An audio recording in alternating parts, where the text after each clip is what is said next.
Fala galera, boa tarde, tudo bem com vocês? Bom, vamos lá, né? Então, recapitulando, em relação à estrutura de dados 2, nós já fizemos duas aulas. Uma aula que nós fizemos uma revisão dos principais conteúdos aí envolvidos como base da nossa disciplina desse semestre. E a primeira aula que foi sobre a disciplina em si. Então agora a gente vai começar efetivamente com um conteúdo novo de estrutura e que nós vamos conversar sobre backtracking, tanto teoria quanto questões práticas envolvidas aí pensando em implementações. Vale dizer que esse conteúdo ele é um conteúdo que a gente poderia ter aprofundado em projeto e análise de algoritmos, mas em função de várias questões a gente vai estar conversando agora nessa semana.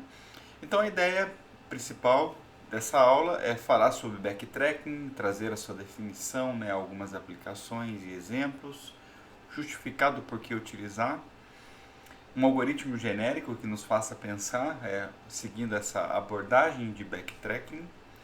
E aí nós vamos trabalhar com 3 problemas diferentes: a resolução de labirintos, o quadrado latino, que é bem parecido ali com o Sudoku, só que claro que o Sudoku é mais complexo, e o problema das 8 rainhas. E por fim a gente vai fazer algumas considerações finais.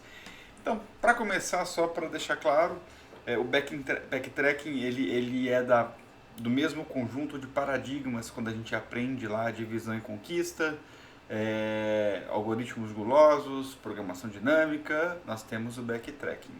Então, de acordo com o nosso pagodeiro aqui, o Ian Pamber, lá em Problems on Algorithms, ele fala o seguinte, vou fazer a leitura dele. Né? O backtracking ele é um tipo de pesquisa exaustiva em que o objeto combinatório lá ele é construído recursivamente e a árvore de recursão ela é podada, ou seja, as chamadas recursivas elas não são feitas quando parte do objeto atual que tem sido construído não levar a uma solução ótima ou uma solução válida. Então ele está falando o seguinte, olha, vamos pesquisar tudo que é possível, mas se eu encontrar algum caminho que eu já estou vendo que não é a melhor solução, já para, volta e continua para o outro. É isso que ele basicamente falou, né? Então, definindo o backtracking, né, com a tradução aí, não literal, mas aportuguesando o termo, é tentativa e erro. Né? Então, esse paradigma está relacionado com a busca completa. A gente tem que explorar todo o espaço de soluções, se necessário, em busca de uma solução desejada. Então, não existe uma filosofia diferenciada, vamos dividir para conquistar, vamos seguir a filosofia de ser gulosos, ou sempre buscar a melhor solução a cada momento. Não é isso. Ele fala, olha, vamos fazer uma pesquisa exaustiva, nem que a gente tiver que pesquisar em tudo, até que a gente encontre a nossa solução desejada. É considerado um refinamento da busca completa, uma vez que a gente pode eliminar parte do escopo das soluções sem examiná-las. A gente pode podar a árvore, como o Ian Pamber falou. Né? Então, o princípio do backtracking é construir uma solução gradativamente, na base da tentativa e erro. Olha que loucura! E é um paradigma, desmanchando partes da solução, se for o caso. Geralmente a gente usa o backtracking, não é uma regra, mas geralmente ele está associado também aí aos nossos digníssimos algoritmos recursivos, ou seja, aqueles em que o método ele chama ele mesmo para resolver o seu problema. Bom, então quanto à aplicação, o backtracking ele é aplicado a problemas em que a solução ela pode ser definida construtivamente. Através de uma sequência de decisões. A gente vai decidindo para escolher a nossa solução. Vai ficar muito claro, gente, esse começo de aula sempre é enrolado, que a gente traz alguns conceitos, mas na hora que a gente vê os exemplos, o negócio fica um pouco mais claro, né? Então tenham paciência comigo aí. Uma outra característica legal do backtracking é porque é possível representar as soluções do backtracking como sendo esse processo de decisão, né, de escolhas, usando aí uma árvore. que a gente chama aí árvore de backtracking. A gente vai fazer isso em um exercício. Bom, então um exemplo. Um exemplo, não aqueles problemas. Exemplo só para a gente entender a abordagem. Vamos supor um problema genérico em que a gente tem uma árvore e a gente vai começar no nó raiz daquela árvore. E a gente vai ter que navegar por vários nós até chegar nos nós folhas. E existem nós folhas que são bons e nós folhas que não são bons, são ruins. E eles estão distribuídos de qualquer forma. A gente não sabe qual é a distribuição deles. O nosso objetivo, então, seria encontrar qualquer nó folha bom. Não importa. Quero uma folha bom. Pegaram a ideia? Então, assim, ó. A gente tem aqui, sem se preocupar com esse texto por enquanto. Nós temos aqui, então, a nossa raiz. Temos nós, aqui, 2 níveis de árvore. Tem os nós bad, né, os ruins. E a gente tem aqui, pelo menos, um bom, que é o E. O nó E é um bom. Então, nosso objetivo é sair daqui e chegar até lá, usando a filosofia do backtracking, tá? Então, a partir da raiz, olha o algoritmo backtracking. A partir da raiz, vamos escolher sucessivamente os nossos filhos, até chegar num folha. Se o nó folha que a gente encontrar for bom, a gente para. Se não for bom, a gente desfaz um determinado passo de escolha e toma uma outra decisão. Caso esse fato de desfazer e tomar uma outra decisão continuar não trazendo coisas boas, a gente vai voltando os níveis de decisão para seguir outros caminhos da nossa árvore de backtracking. Se no final das contas a gente voltar para a raiz e tiver navegado por todos os nós folhas, quer dizer que a gente não tem um nó folha bom. Concorda? Faz sentido isso. Isso aqui é um ótimo exercício para a gente fazer para casa, talvez. Vou pensar sobre isso. Dito isso, olha lá. Estou na raiz. Vou escolher primeiro nó filho. Segundo nó filho. Terceiro nó filho. Não tem filho, ele é raiz. Ele é bad. Não é uma folha bom. O que eu faço? Eu desfaço minha última escolha e tomo uma outra decisão. Vou tomar uma outra decisão. Vou para o filho da direita. Aí esse filho da direita, vou tentar ver se ele tem filhos. Não tem, ele é uma folha.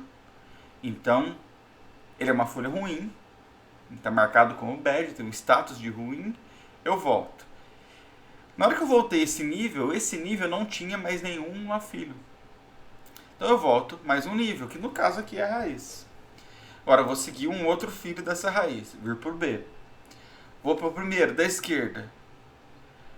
Da esquerda eu vou tentar ir para outros filhos. Não tem outros filhos, ele é um nó raiz e o status dele é good.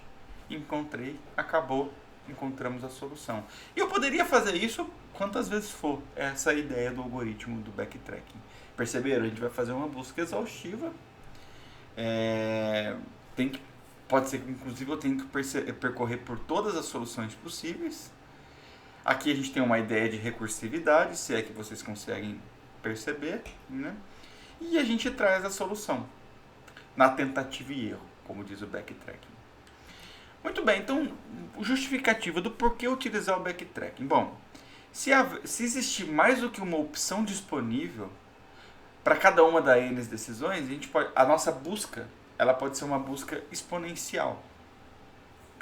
Então, qual é a eficiência do backtrack? Ela vai depender muito da gente saber limitar essa busca. Ou seja, a gente podar a árvore. Olha, esse caminho não é bom. Vou podar essa árvore. Vira o barulhinho, né? Beleza. Então, a gente pode podar a árvore. E o podar a árvore, então, significa eliminar as ramificações que não são promissoras para aquele problema que a gente está estudando. É necessário, então, definir um espaço de busca para esse problema, que inclua tanto uma solução ótima e que possa ser pesquisado de maneira organizada. Geralmente a árvore é a melhor representação para problemas de backtracking, exatamente por ter essa característica de decisões. Vou por aqui, ou por aqui, ou por ali, ou por lá. Não importa. Então os princípios, né, então, já falamos, ele é baseado na tentativa e erro. E como característica do problema, a gente vai construindo então essa solução gradativamente e a cada passo a gente toma uma decisão que vai adicionar um novo elemento à solução parcial. Se essa nova solução, na verdade, é uma tentativa de estender a solução parcial atual, ela é uma tentativa para isso no intuito de termos aí uma solução completa. Se a gente chegar em algum ponto que por algum motivo não seja possível estender a solução e não tivermos uma solução completa, ou seja, encontramos um erro, a gente pode voltar para trás e desfazer a tentativa, ou seja, a gente faz o backtracking. Então tem aqui a justificativa do porquê do nome backtracking. Então a gente pega o nosso rastreamento voltando lá, retrocedendo, né? Então aqui a gente tem uma versão genérica de algoritmos que usam a filosofia e o paradigma de backtracking. Então só para entender rapidamente o que está rolando aqui. Então esse algoritmo backtracking ele recebe um vértice inicial, né, da árvore. Perceba que eu estou fazendo então uma analogia com uma árvore de decisão aqui. Se esse vértice inicial for promissor e a solução for completa, então a gente armazena a solução muito bem. Caso contrário, para cada filho a gente faz o backtracking até cair numa solução completa. É simples assim. Algoritmos de backtracking não são complexos de se desenvolver. É a tentativa e erro, é pensar em todas as soluções possíveis. Bom, então a ideia, como resumo então, para a gente fechar essa ideia do backtracking e começar o nosso primeiro estudo. Então, como primeiro resumo, ele é uma programação com retrocesso. Ela é mais eficiente do que fazer essa busca exaustiva. Ela é aplicável quando as soluções candidatas podem ser construídas incrementalmente. E a gente vai retroceder quando a gente detectar que uma determinada solução candidata ela não é viável. Então, os algoritmos de backtracking que utilizam recursão facilitam esse mecanismo de retrocesso. Por quê? Vocês sabem falar por quê? Porque, na verdade, a recursão é o que? A gente não usa uma pilha, estrutura de dados. A gente não usa uma pilha de memórias e que cada chamada recursiva a gente vai empilhando para que a gente consiga, voltando ao ponto de chamada anterior e desempilhando, né? Então, é como se a gente fosse colocando os livros numa pilha. Então, o fato de não dar certo um caminho, você sabe qual é o ponto de decisão. Fica muito fácil da gente retroceder para o ponto correto. É por isso, então, que usar a recursão nesse sentido nos ajuda. A gente está construindo uma pilha, mas uma pilha em memória do computador. Bom, então agora vamos começar tranquilo. Vamos resolver labirinto. Quem nunca comprou aqueles livrinhos, né? Quando criança, resolveu ou deu aí para algum familiar, alguma criança conhecida, para a gente ir traçando um algoritmo, um labirinto. Agora, quero eu construir um algoritmo que resolva aquele labirinto sozinho. E a gente pode fazer isso usando o backtracking. Bom, então vamos lá. Então, o nosso problema é exatamente isso. Eu tenho aqui um labirinto em que eu tenho pontos que são bloqueados e o que está em branco aqui são os caminhos disponíveis para se percorrer. Então, a gente quer encontrar a saída daquele labirinto partindo de um ponto de entrada P e chegando no nosso destino. E por padrão, eu estou colocando aqui que o nosso ponto de início é o 0, 0 da matriz e o de destino é o número de linhas, número de colunas aqui da matriz. É esse ponto aqui embaixo. Beleza. Existem várias formas de a gente fazer isso. Mas a filosofia do backtracking fala o quê? Bom, vamos tentar criar uma decisão em que a gente possa ir percorrendo os caminhos e se der algum problema, a gente retrocede para o ponto anterior e tenta um outro caminho. Bom, então eu vou criar uma estratégia aqui. A gente vai sempre, essa estratégia desse algoritmo aqui que eu estou propondo para vocês. Vocês podem pensar num outro depois, não tem problema. A gente vai sempre percorrer.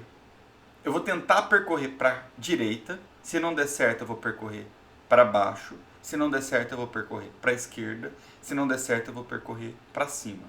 Isso em cada ponto que eu estou. Então eu estou aqui, eu vou verificar.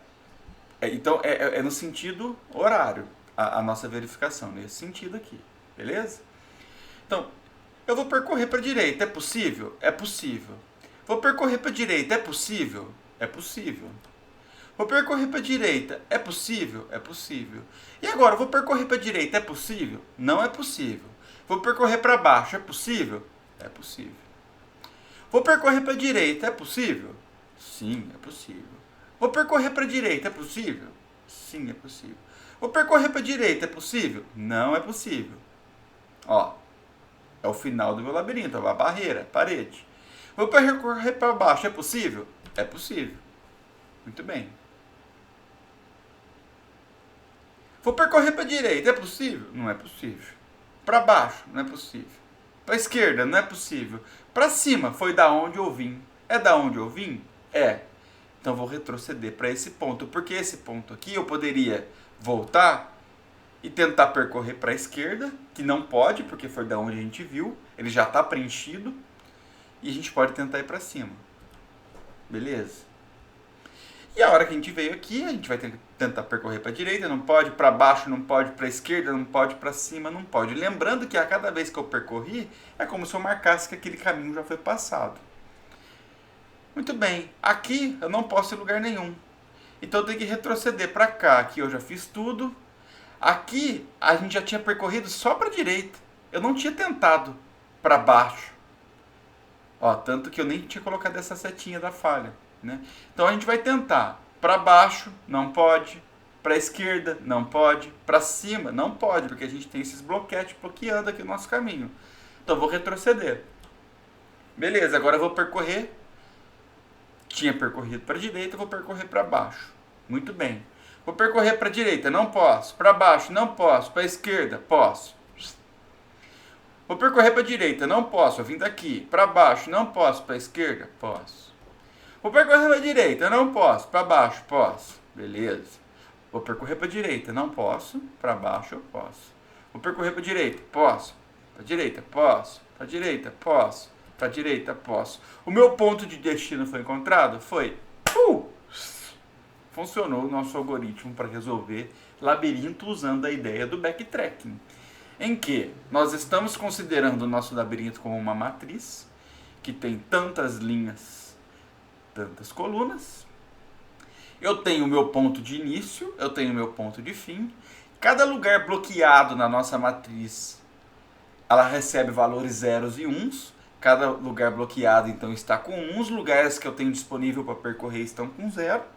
Cada vez que eu percorrer a nossa matriz, passar por um caminho, eu fui colocando 1 aqui para saber qual foi o caminho percorrido. E poder imprimir ele depois. Fechou? Tranquilo, né? Acabamos de aplicar, então, a ideia do backtracking para resolver um labirinto. É o melhor caminho? Não é. Poderia ter feito assim, ó. Descido, vindo para cá, descido, vindo para cá. Mas é uma resolução. O que importa nessa questão é a gente tentar aplicar o algoritmo, a proposta, né, o paradigma de backtracking para resolver o problema. Vocês podem pensar em melhorias em cima desse algoritmo. Existem melhorias, né? Então vamos lá. Então note que a solução encontrada nem sempre é a melhor. É importante destacar que o caminho que a solução que o caminho que as soluções parciais percorrem nem sempre corresponde a um caminho no problema sendo resolvido. Aqui nesse caso a gente começou a vir para cá, por exemplo, e não era um caminho que a gente ia percorrer. Mas é um caminho lógico na árvore de decisão sendo percorrido, que é válido seguindo a proposta do backtracking. E o número de solução cresce exponencialmente no número de posições do labirinto. Então, ele conforme maior o labirinto, ele vai crescer exponencialmente, porque eu tenho 3 escolhas, né? Assumindo sempre a direita, mas eu tenho para baixo, para esquerda e para cima, pela quantidade de linhas e colunas. Por isso que a gente colocou que ele tem uma ordem de 3 escolhas elevadas a linha vezes colunas.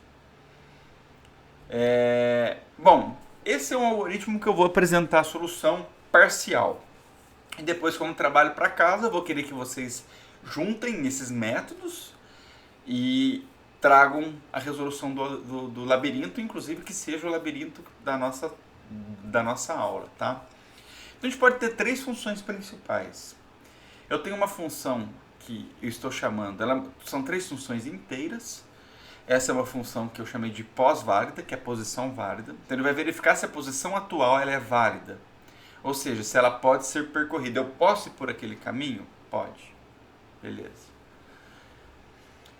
Temos o método resolve labirinto, que ele vai iniciar o percurso do labirinto. Ele vai definir a posição de partida e aonde a gente quer chegar.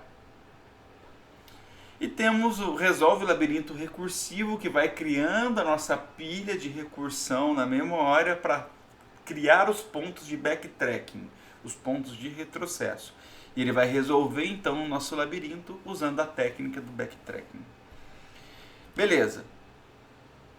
Aqui eu já coloquei as duas soluções, os dois métodos. O método que verifica da posição válida, então ele vai receber a nossa matriz. Então perceba que aqui foi uma matriz que eu aloquei dinamicamente na memória, né, o número de linhas e colunas da matriz. Dei uma lock lá nela.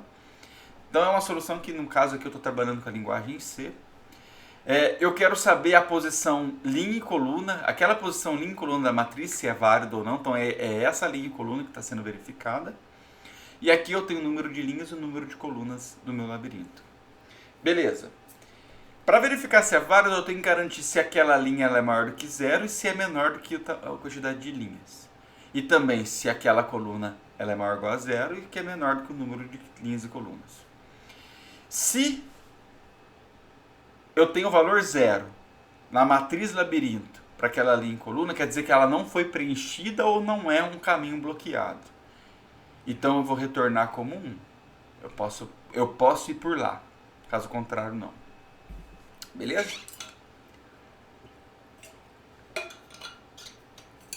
Então essa aqui é uma função auxiliar que nós vamos usar daqui a pouco.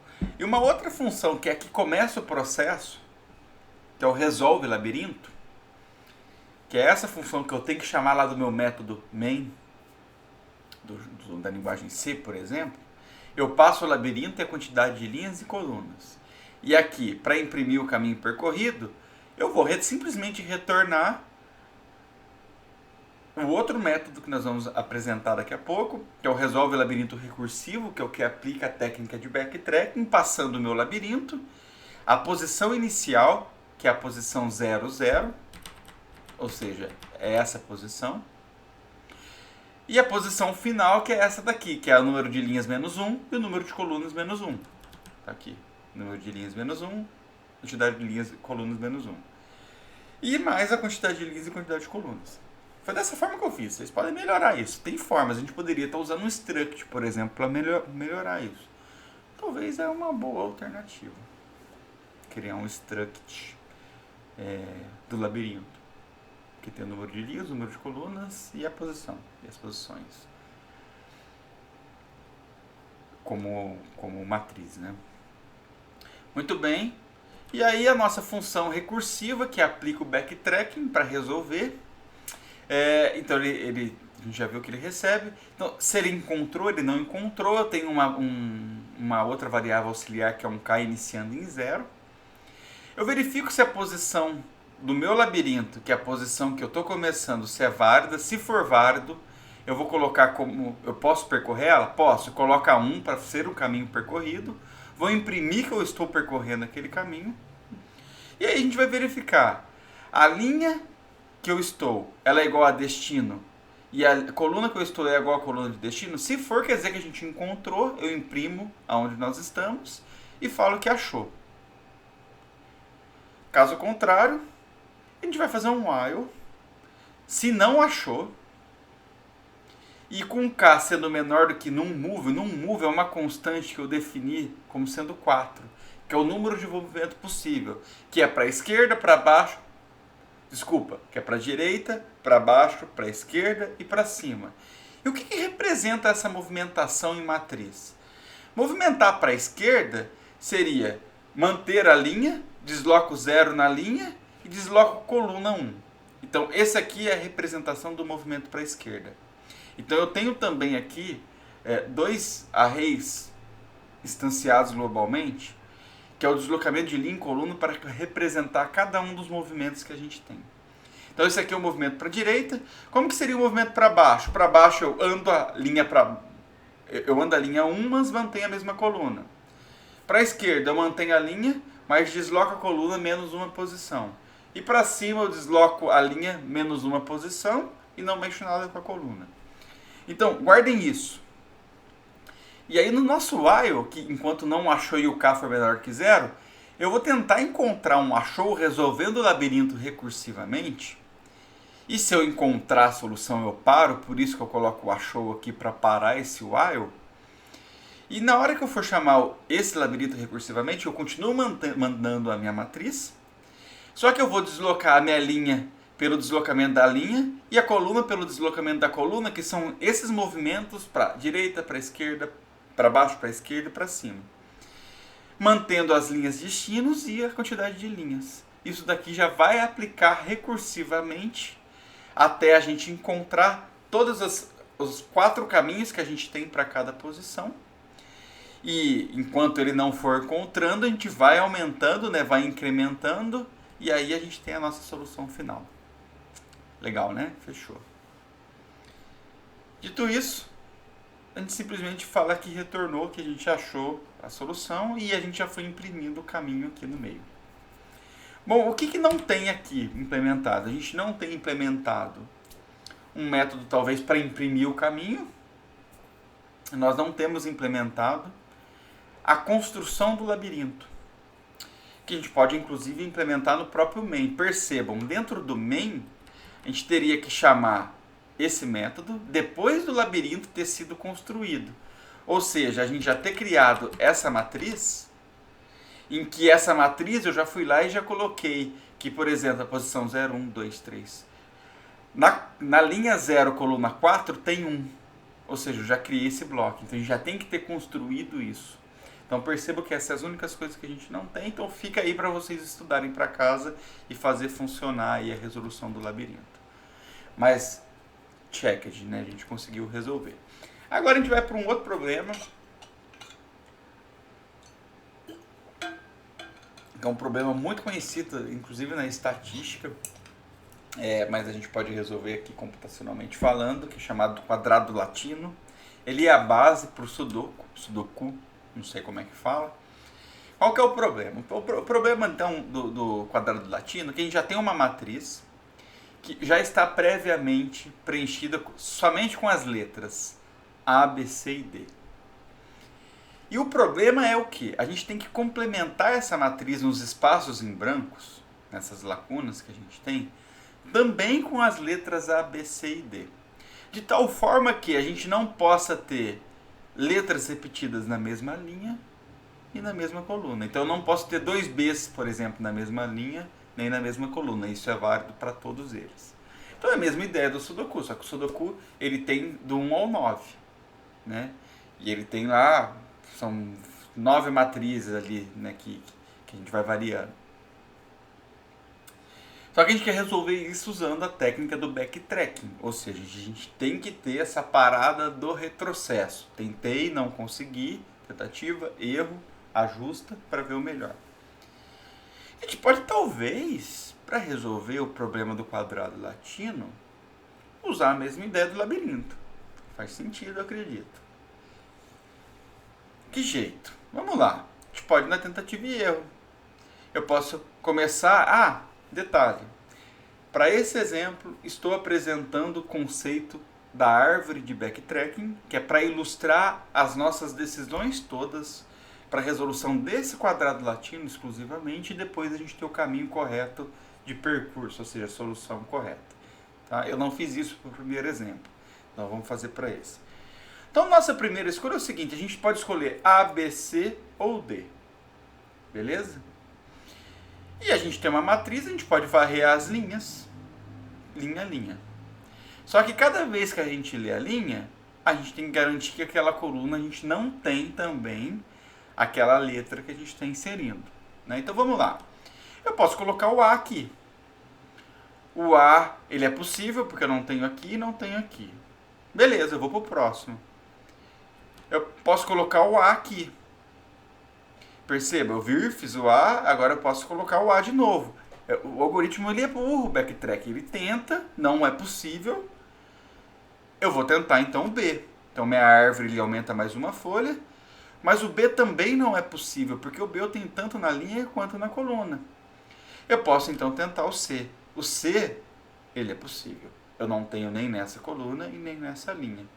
Então o nosso caminho aqui na nossa árvore de escolhas aqui de decisão para o backtracking foi A e depois o C.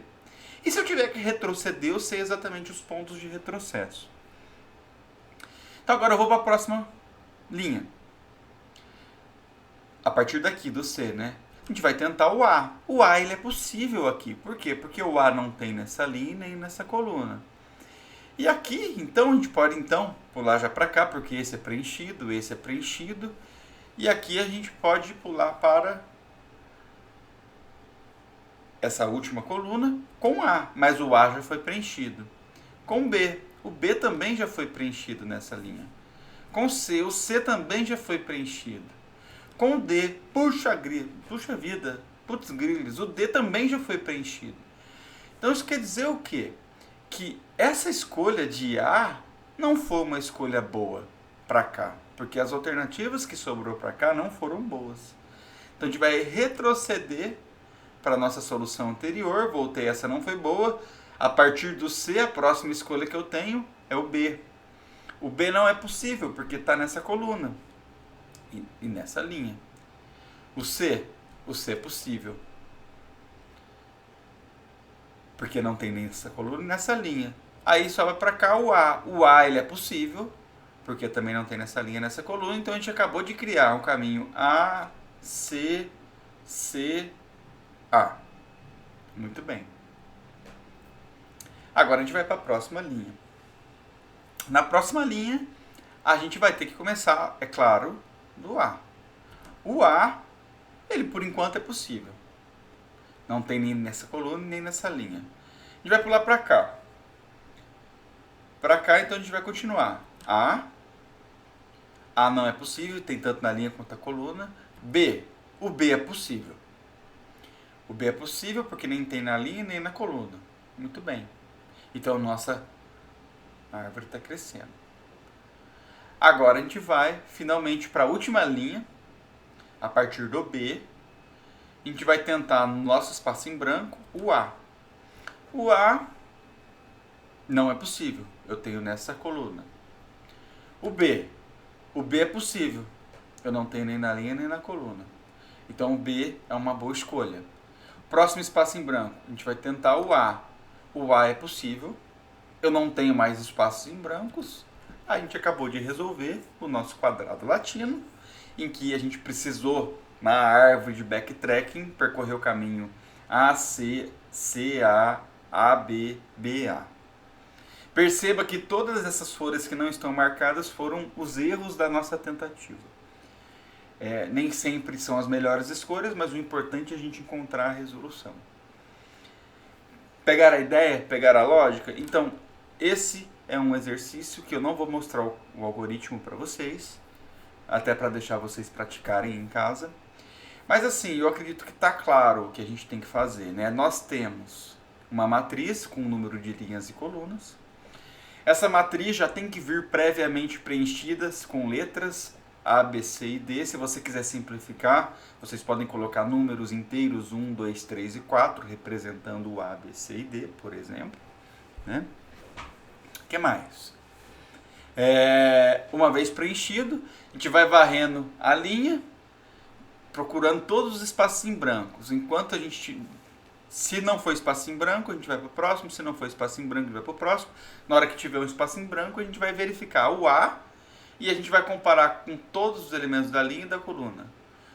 Se não der certo o B e assim por diante, a gente faz isso para a linha, depois varrendo todas as linhas até terminar. Essa é uma proposta. Pode ter outras propostas. Então eu vou deixar que vocês tentem fazer isso em casa. É muito legal. Gente, esse cara é o princípio do Sudoku. De verdade. Então depois vocês podem inclusive expandir o universo e tentar fazer um algoritmo para resolver um Sudoku usando o backtrack. Legal, né? Bom, muito bem. Indo aqui para o nosso último problema, o mais complexo. A gente não vai ver uma solução implementada, porque bem... Se eu fosse mostrar algoritmos aqui, eu posso até deixar o projeto disponível pronto para vocês, mas ele é bem extenso, né? Mas eu acho que é importante a gente saber do problema, entender a lógica do problema, para na hora que a gente se deparar com um algoritmo ou com problemas parecidos, a gente sabe como fazer. Então o problema é o das 8 rainhas. Imagina lá o nosso digníssimo tabuleiro de xadrez, que tem 8 posições, né? São 8 linhas e 8 colunas. Mais uma vez é uma matriz, olha só. E aí, eu não sei se vocês sabem, né? Mas a rainha, ela diria aqui que é a peça mais poderosa do tabuleiro de xadrez, porque ela pode se movimentar de qualquer forma. Ela pode se movimentar na linha, quantas casas quiser. Ela pode se movimentar na coluna, quantas casas quiser, desde que não tenha nenhuma peça interferindo. E ela pode se movimentar na diagonal, em qualquer diagonal que ela conseguir se movimentar. É assim que funciona. E aí o objetivo do xadrez, para quem não sabe, né, a gente quer eliminar o exército adversário, que é da outra cor de peça. Então o problema das 8 rainhas é o seguinte: a partir do momento que eu posicionar uma rainha qualquer, posicionei. É possível posicionar 8 rainhas no tabuleiro de tal forma que uma não consiga ficar em rota de ataque das outras? Por exemplo, aqui eu tenho uma solução. Ó, essas rainhas aqui, eu não tenho nenhuma rainha na mesma linha, na mesma coluna ou na mesma diagonal. Então elas não estão em rota de ataque uma da outra. E aí o algoritmo que a gente tem que resolver, o problema é, dada a primeira posição de rainha, quais são as outras 7 posições de rainha que a gente poderia estar colocando de tal forma que elas não fiquem em rota de ataque. Legal pra caramba, né? Tem um problema também. Primeira vez que eu vi esse problema foi lendo o livro do Deitel lá de como programar em Java. Que ele foi, acho que era no primeiro capítulo, inclusive. Ele também tem a ver com um tabuleiro de xadrez, só que ele posiciona um cavalo.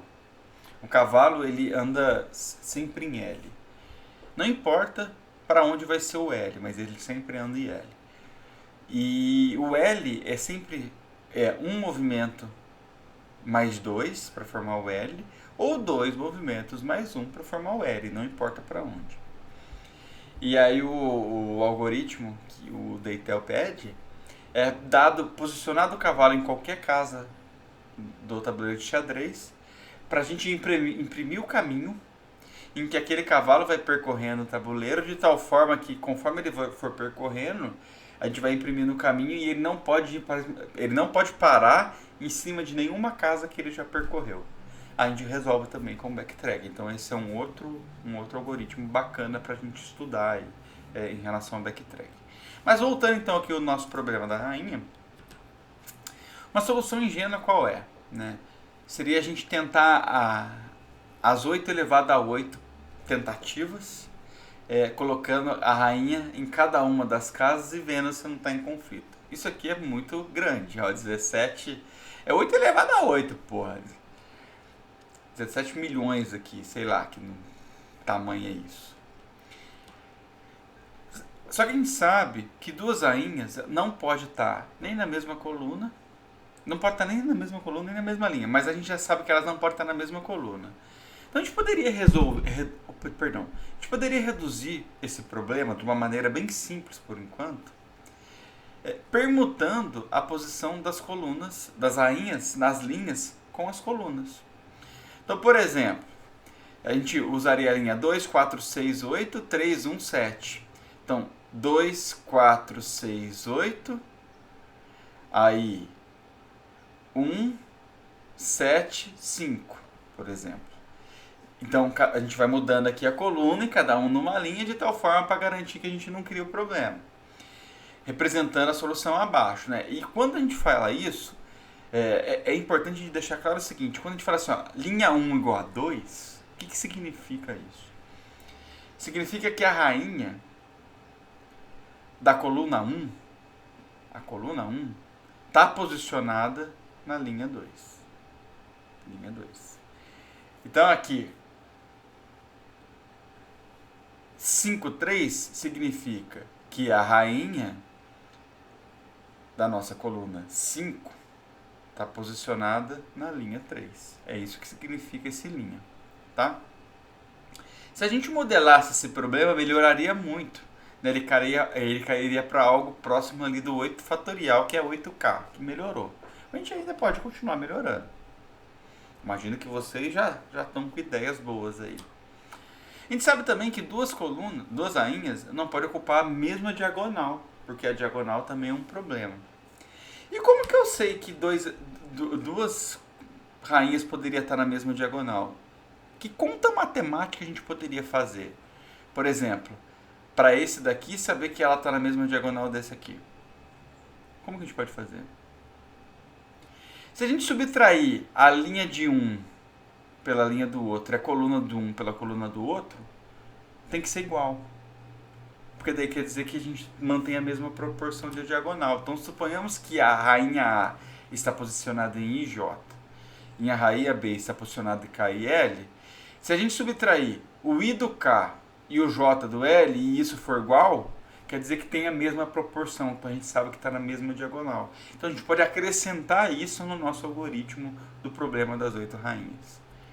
Então, uma solução por backtracking posicionaria as rainhas uma a uma na coluna 1 até a coluna 8, respeitando duas restrições para o problema.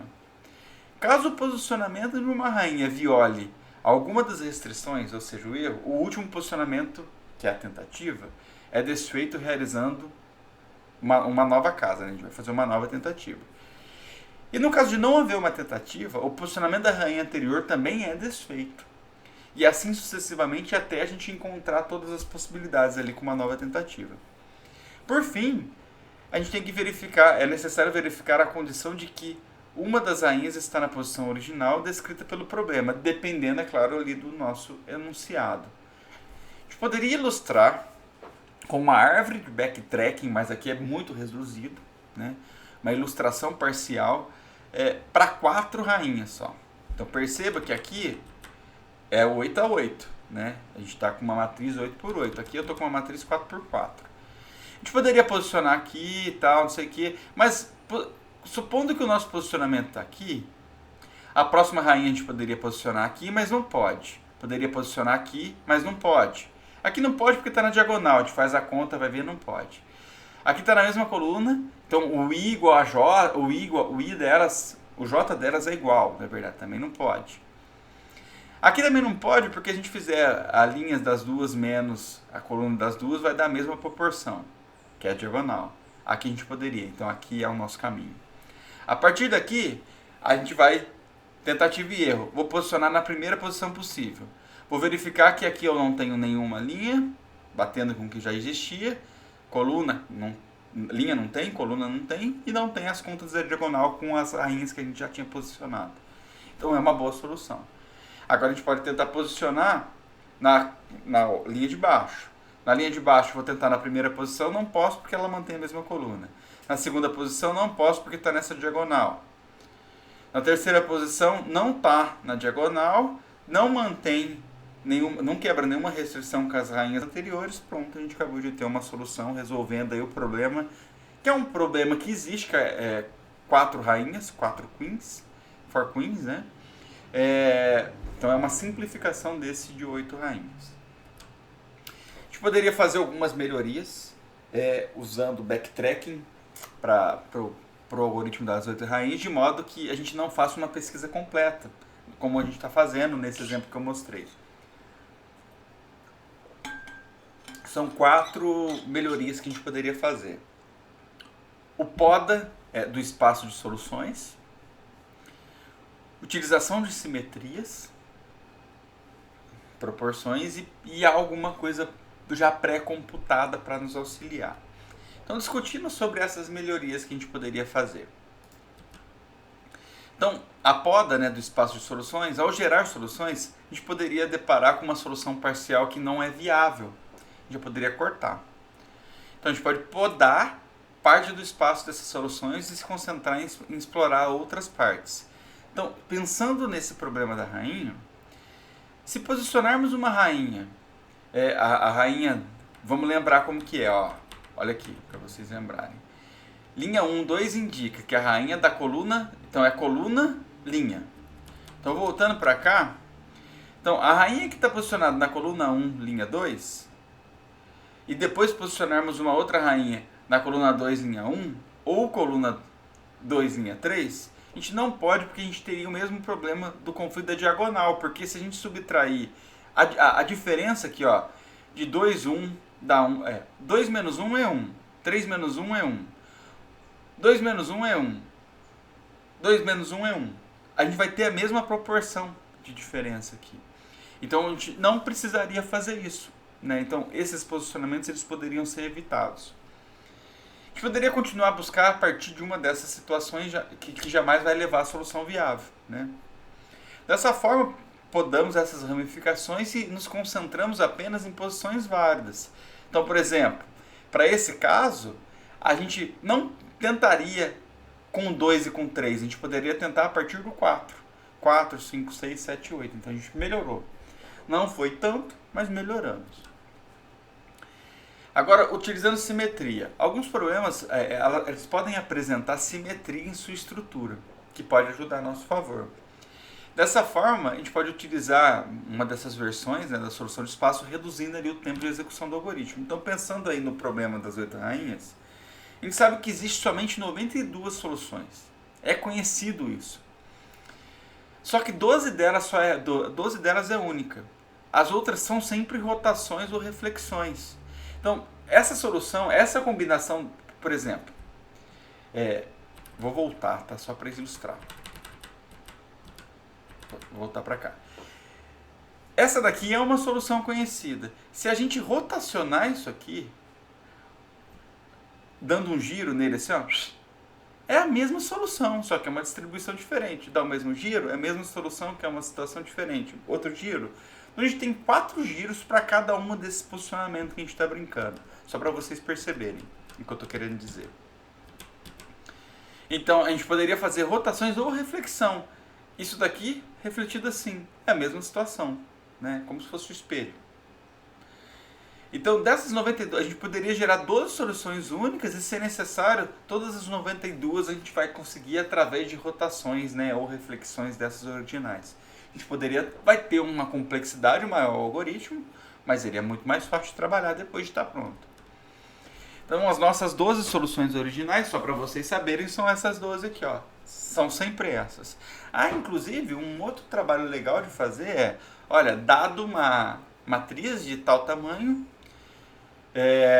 defina todas as combinações de rainhas distribuídas, né? Ou seja, a gente poderia imprimir isso aqui. Olha, a primeira matriz seria esse posicionamento da rainha, a outra matriz seria esse, e assim vai indo. Então existem várias, inclusive se vocês procurarem na internet já tem um monte disso aqui pronto, tá?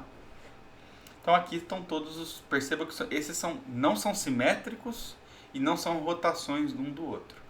Dessas 12, todas as demais, para dar as 92, variação em cima disso. E por último, a gente já poderia fazer uma pré-computação, né? Ou seja, a gente pode fazer uma tabela que seja útil, já preenchida usando alguma estrutura de dados, de tal forma que fica fácil a gente buscar por valores, né, antes da execução do algoritmo. E aí a gente vai reduzir o nosso tempo ali de memória. Então, também pensando aí no problema das 8 rainhas, sabendo que existem 92 soluções, a gente poderia criar uma matriz 92 por 8. Que é as 92 posições com as 8 posições de raiz, de rainhas. E já deixar isso preenchido, permutado uma única vez. E aí o nosso algoritmo gerador levará mais tempo para encher essa matriz do que encontrar a solução efetivamente. Dessa forma, o backtracking, ao invés de computar a solução em tempo real, que é o que a gente estava fazendo, seria utilizar esse gerador. Isso daqui é muito conhecido, né? Na hora que a gente trabalhou lá, não sei se vocês vão se recordar, em projeto de análise de algoritmo, a gente aprendeu lá o algoritmo de Fibonacci, depois a gente aprendeu a usar programação dinâmica para já deixar pré-calculados os valores do Fibonacci, né? Então, é algo bem parecido, a gente poderia fazer. E, gente, é isso. Percebam mais uma vez que eu não trouxe, devido à complexidade de apresentar o código aqui, vou deixar para vocês estudarem esse código. É super legal manipular e ir melhorando ele, fazer ponto de melhorias. E depois, se vocês tiverem curiosidade, procurem também desse problema aí do cavalo, né, fazendo o seu caminho. Então, como considerações finais aí para a aula de backtracking, então ele é um paradigma que é utilizado para obter soluções ótimas, enumerando-as, quando a gente não sabe o caminho correto a percorrer. Então, quando geralmente a gente tem que fazer uma árvore de decisão. É necessário que o problema possibilite a construção gradual da solução e geralmente a gente organiza numa árvore que a gente chamou de árvore de backtracking. E deve ser levado em consideração o fator de ramificação do problema. Porque dependendo do fator de ramificação, não vale a pena usar a técnica. A gente teria um crescimento muito rápido e ele acaba se tornando inviável. Talvez valeria a pena estudar uma outra técnica para aplicar. E existem algumas melhorias aí ao backtracking, a gente acabou de ver, né? Fazer a pré-computação, fazer a poda de árvore, analisar simetrias, que poderia ajudar na nossa modelagem aí, né? Na modelagem correta ou em alguns truques de programação para reduzir esse espaço de soluções. Lembrando que o backtracking é tentativa e erro, mas a gente pode melhorar essa tentativa e erro reduzindo os caminhos por caminhos que levem apenas a soluções boas. E, gente, no mais é isso.